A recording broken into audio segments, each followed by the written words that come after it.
condition nitong Suzuki Swift na to. Ayan, ganyan.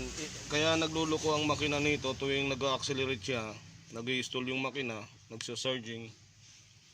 So, hinahanap namin problema. Ang alam ko dito lang nagkaroon ng problema yan. Ito ngayon paghugot namin, punong-puno ng langis yung butas ng spark plug. So, yung spark plug na nandiyan dyan, puno ng langis yan. So, bago namin yan tanggalin yung spark plug, kailangan masaksyon muna yung langis nandiyan sa loob. Dami. So ngayon tatanggalin ko muna isa-isa at titingnan ko yung iba. Ito, tingnan mo yung spark plug, matino oh. Walang langis.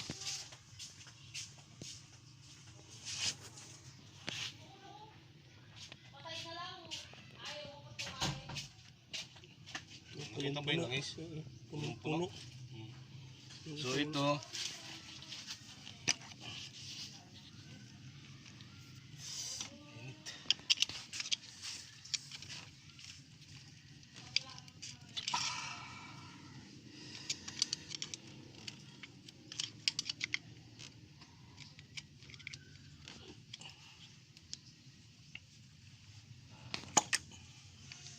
Puno din. ayan, puno din ng langis. Picturean mo.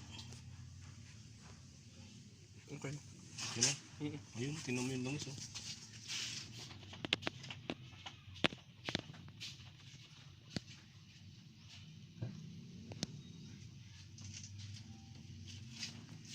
Itong dalawang magkatabi lang. So picturean mo din to. Na.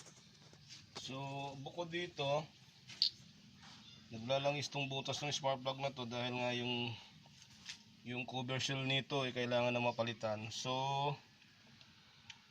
bukod dyan, yung labas ng makina galing sa valve cover, nagkalat na rin ng langis, may leak na rin hanggang sa bumaba na. So yung ilalim ngayon, kung masilip mo yung ilalim doon, yun, picturean mo doon at doon napunta yung langis din. So kailangan lang namin ma-cleaning muna yung maalis muna yung langis sa butas ng mga spark plug na yan bago namin ma-pull out yung spark plug nito. Kasi kung hindi, papasok sa loob.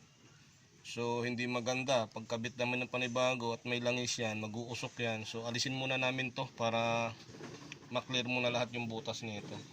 Yung trim mayroon din pero hindi masyado.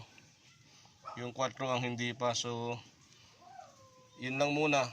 I-cleaning muna namin to.